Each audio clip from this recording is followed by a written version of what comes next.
Ladies and gentlemen, boys and girls, welcome to another episode. This episode 25 of the Callous Mind Talking Head Livecast with yours truly, Callous Mind. I want to start by wishing everyone a very happy spring.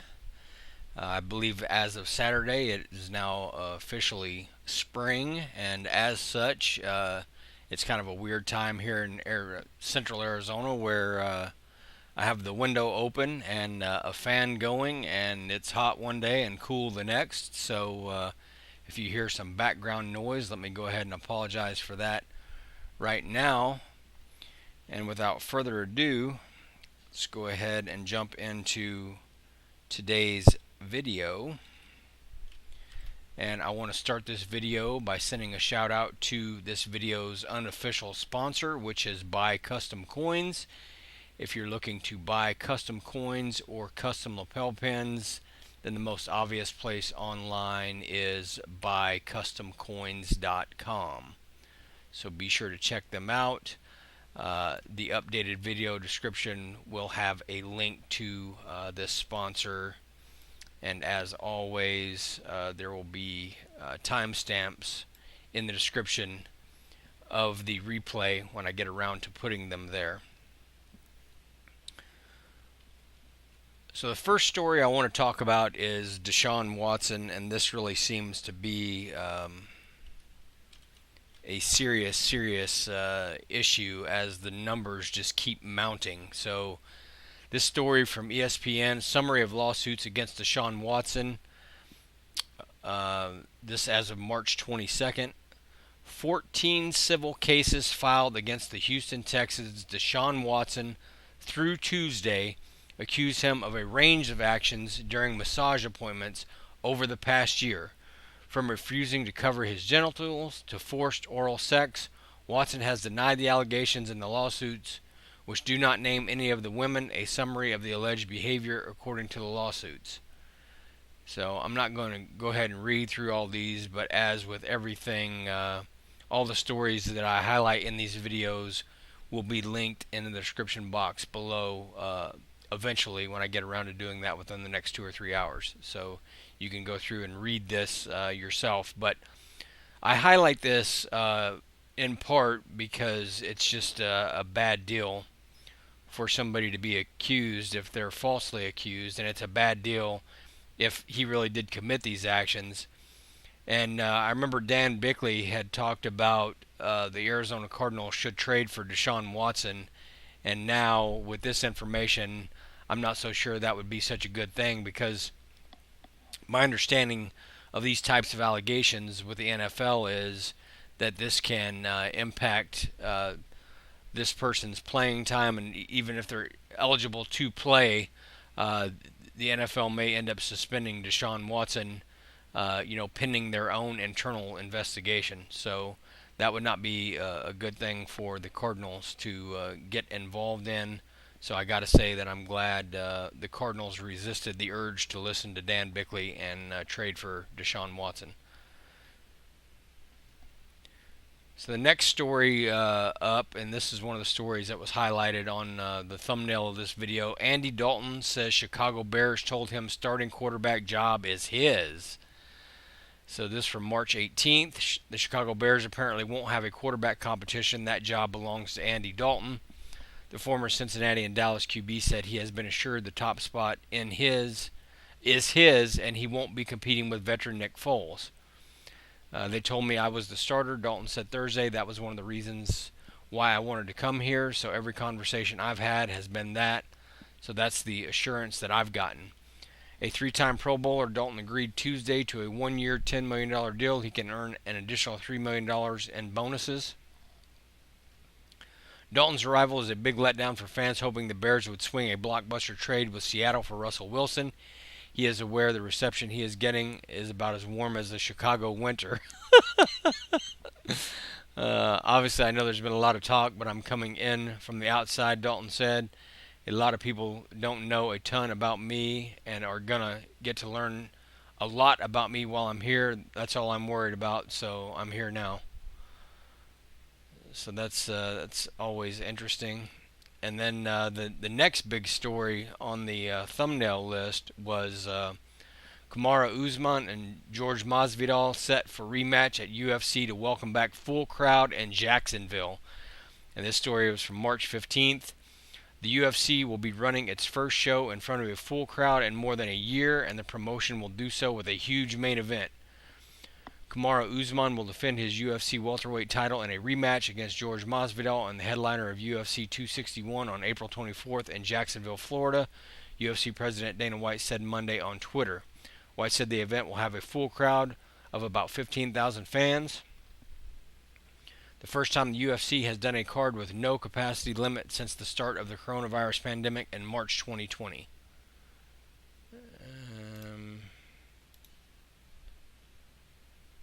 Let's see. I've been waiting a year for this day to tell you we are back, White said in the video on Twitter. UFC 261 will take place at the VyStar Veterans Memorial Arena, which hosted the UFC's first 3 shows following a 2-month COVID-19 hiatus in May. Those events took place without fans in attendance. Jacksonville Mayor Lenny Curry tweeted that he, Florida Governor Ron DeSantis, and White will continue to demonstrate that Florida is poised to safely host signature sporting events watched globally. Usman Masvidal 2 will be the third of 3 title fights on the card. UFC Women's Flyweight Champion Valentina Shevchenko will defend against former strawweight champion Jessica Andrade, and Women's strawweight champion Zhang Weili takes on former champ Rose Namajunas. Those 2 bouts already had been reported. Usman, 18-1, is coming off a third-round TKO win over Gilbert Burns last month. The Nigerian-born resident of Florida has 13 straight UFC wins, the most in UFC welterweight history. Usman, 33, defeated Masvidal by unanimous decision at UFC 251 last July in Abu Dhabi, but Masvidal came in on just 6 days' notice after Burns, Usman's initial opponent for the card, tested positive for COVID-19. Masvidal, 35-14, is one of the most popular fighters on the UFC roster. The Miami area native had a 3-fight winning streak snapped by Usman last year. Masvidal, 36, owns stoppage wins over the likes of Nate Diaz, Donald Cowboy Cerrone, Darren Till, and Ben Askren. The latter was a 5-second knockout, the quickest finish in UFC history. The last UFC event to take place in front of a crowd with no capacity limit was UFC 248 on March 7, 2020. UFC 257 in January, which was headlined by Conor McGregor versus Dustin Poirier, was held in front of a select number of ticketed fans in Abu Dhabi. All of the UFC's shows in the United States since last May have been held at the UFC Apex, a facility the promotion owns across from its Las Vegas corporate campus. So, that's pretty cool, man. Pretty cool. I'm looking forward to that fight because I thought that Usman Masvidal 1 was actually a pretty good fight. So I think the second one will be equally as entertaining. And I know, as far as I'm concerned, Masvidal pushed Usman farther than Burns did. So that's something to look forward to.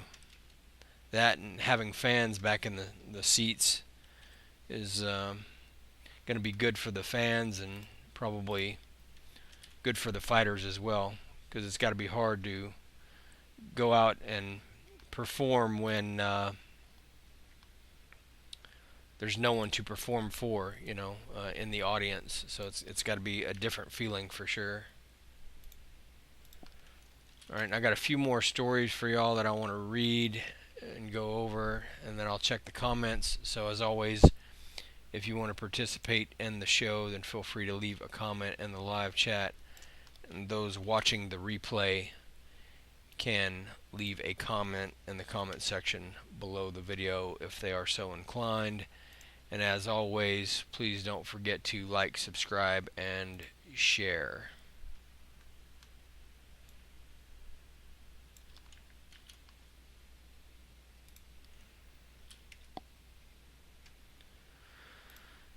Okay, so the first story that I have up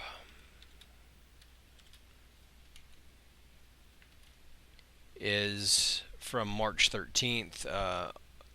If you grew up in the 80s, then I'm sure you know the name of this fighter, Marvelous Marvin Hagler, middleweight boxing great, dies at 66.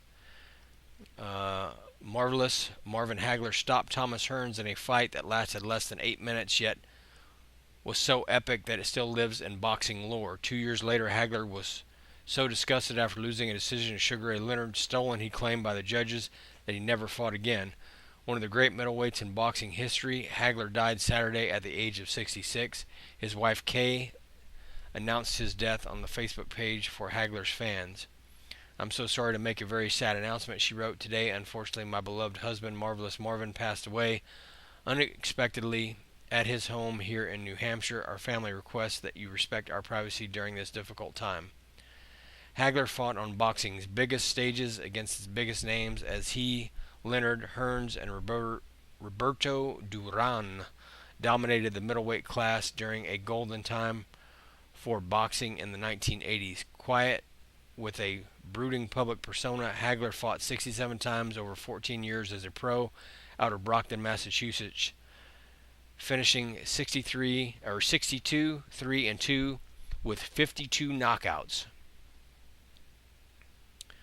"If they cut my bald head open, they will find one big boxing glove," Hagler once said. "That's all I am. I live it." Hagler was unmistakable in the ring, fighting out of a southpaw stance with his bald head glistening in the lights. He was relentless and he was vicious, stopping opponent after opponent during a 8-year run that began with a disputed draw against Vito Ottafermero in 1979 that he later avenged. Hagler fought with a proverbial chip on his shoulder, convinced that boxing fans and promoters alike didn't give him his proper due. He was so upset that he wasn't introduced before a 1982 fight by his nickname of Marvelous that he went to court to legally change his name. He was certainly one of the greatest middleweights ever, but one of the greatest people that I've ever been around and promoted. Promoter Bob Arum said he was a real man, loyal, and just fantastic person. Any doubts Hagler wasn't indeed marvelous were erased on a spring night in 1985. He and Hearns met in one of the era's big middleweight clashes outdoors at Caesar Palace in Las Vegas, and when the opening bell rang, they traded punches for 3 minutes in an opening round many consider the best in boxing history. Hagler would go on to stop Hearns in the third round, crumpling him to the canvas with a barrage of punches, even as blood poured out of a large gash on his forehead that nearly caused the referee to stop the fight earlier in the round. "When they stopped the fight to look at the cut, I realized they might be playing games and I wasn't going to let them take the title away," Hagler said later. It was a scary feeling. I thought, why are they stopping this fight? I didn't realize I was bleeding. It wasn't in my eyes. Then I knew I had to destroy this guy. Arum said Hagler simply willed himself to victory over Hearns, whose big right hand was feared in the division but couldn't keep Hagler at bay. That was an unbelievable fight, Arum said. Probably the greatest fight ever. So, rest in peace, Marvelous Marvin Hagler.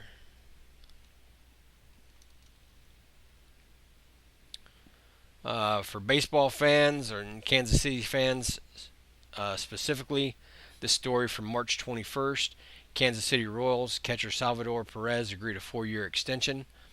Salvador Perez still remembers growing up in the Venezuelan city of Valencia, where as a youngster he would take batting practice against his mother with a broomstick and later played organized ball with the likes of Jose Altuve.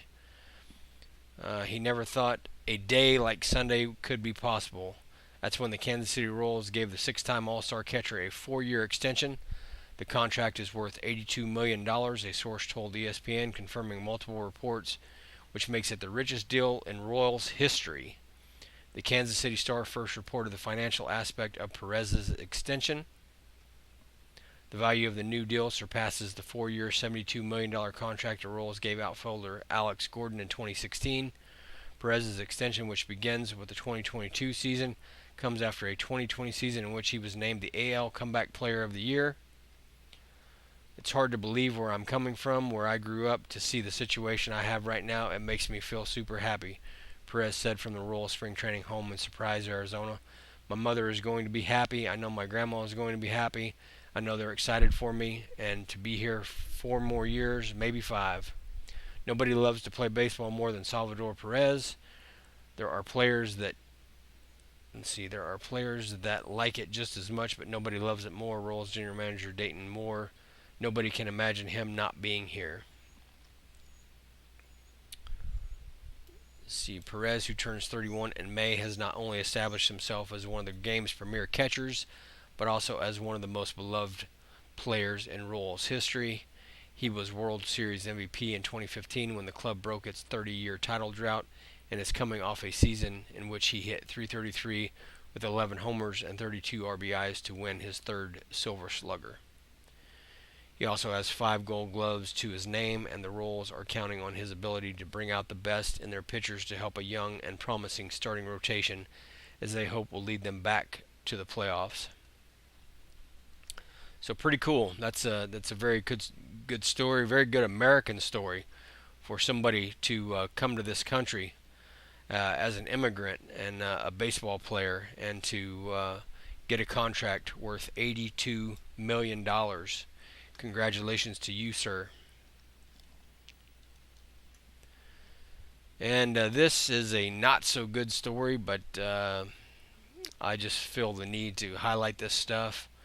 I think these drugs are actually worse than PEDs. Like, I'd rather see somebody use a drug they're actually going to get something out of, like a PED, rather than drugs like oxycodone or methamphetamine. So let's read this story here. From March 20th, 2021, minor leaguer Jesus Kamaru Callous arrested in Colorado after methamphetamine, oxycodone found in Chicago Cubs duffel bag. Yikes. Vail, Colorado. A minor league baseball player is facing drug charges after police in Colorado found 21 pounds of methamphetamine and 1.2 pounds of oxycodone pills in his Chicago Cubs duffel bag. The Vail Daily reports Jesus Kamaru Callous, 25, of Tempe, Arizona, appeared in Eagle County Court on Thursday on charges including unlawful distribution of methamphetamine and oxycodone, both Class 1 drug felonies, as well as charges of unlawful possession of each drug, both Class 4 drug felonies. Major League Baseball website indicates Kamaru Callous, a pitcher, was first signed to a minor league contract with the Cubs in 2014 and was assigned to their South Bend, Indiana affiliate in February. We are aware of the arrest of one of our minor league players, said Julian Green, the Cubs senior vice president of communications. We are investigating this matter and cannot provide additional comment until we have further details. Kamaru Callous is being held on a $75,000 bond by Judge Rachel Agun Fresquez.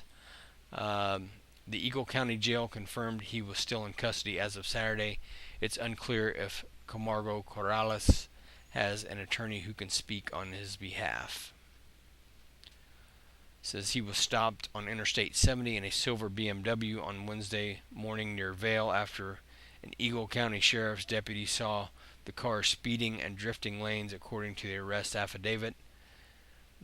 Kamaru Callous was driving with 2 other passengers who also were interviewed, but whom police were not aware, who said were not aware of the drugs. They said they were driving to Denver from Phoenix, but gave different accounts of the trip. Kamaru Callous told police he was going to Denver to teach a baseball clinic for kids and claimed there were no drugs because he said he followed the Cubs' anti-doping policy. But police said a K-9 named Zane alerted authorities to the car's rear wheel well at the back seat, and Kamaru Callous gave permission to the police to search the vehicle. Officers then found a white bag with cologne and $1,000 held by a rubber band. Money held by a rubber band. That's never a good sign. Get a money clip. In the trunk, a Chicago Cubs duffel bag with Kamaru Callous' said that it held baseball gloves and cleats, as well as several packages wrapped in white plastic marked CO, 2 packages wrapped in green plastic, according to the affidavit. Police said Kamaru Callous agreed to be interviewed and claimed a friend in Sinaloa, Mexico, where the notorious Sinaloa cartel is based, offered him $500 to deliver the duffel bag to Denver. Kamaru Callous, who is also from Sinaloa, said that he thought the bag had contained shoes or clothing, but also indicated he knew there were drugs inside. He's expected back in court on March 30th. So, if we can learn anything from this, aside from don't transport drugs, it's also that don't drive erratically, because when you drive erratically and draw the ire of the police, they may go digging into things you do not want them to find. So take this as a lesson, boys and girls. Number 1, don't do drugs. Number 2, don't drive erratically. And number 3, don't drive distracted. Let me go ahead and take a minute here and check the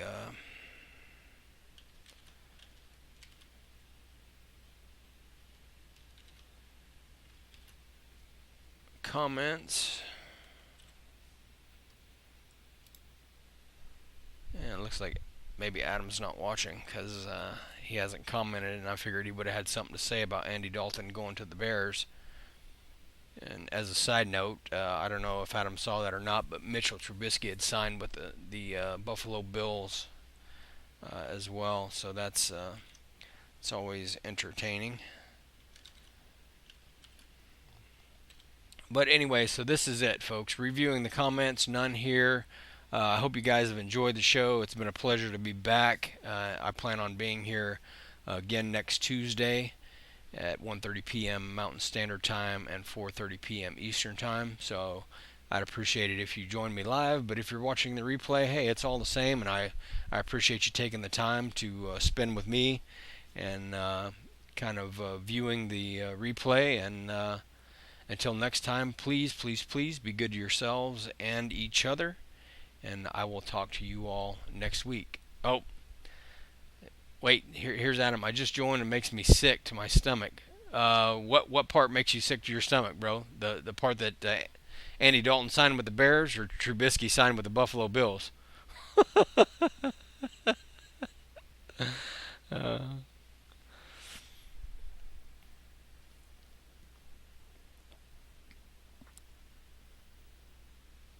All right. Well, we'll get back to this question next week then, and see me next week or send me a text, and then I'll shout it out in the in next week video. But if you can join me, then do that, and if not, that's cool too. But in the meantime, I'll talk to you guys later. God bless.